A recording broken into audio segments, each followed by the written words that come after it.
How to get a refund on Apple App Store purchases. Let's get started. First up, launch your App Store. Now, at the top right corner, you're gonna find your profile icon. Click on that. The fun options will appear. Navigate to the option Purchase History. In this page, you're gonna find the list of the apps that we have purchased. Now, how can you get refund for it? For that, close this.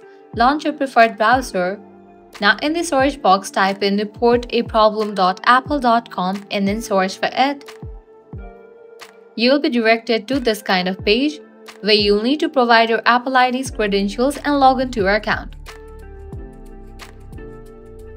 After you log in, you will be directed to this page. What can we help you with? Click on this drop down and select the option of Request a Refund.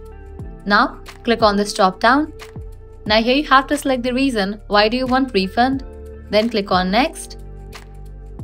Now in this page you're gonna find all the purchases you have made. You have to click on the item for which you wanna request a refund. Click on it and provide all the details. Follow the on-screen prompts. You'll be good to go. This way you can easily get a refund on Apple App Store purchases. If this guide was helpful, do not forget to like, share and subscribe. Thanks for watching.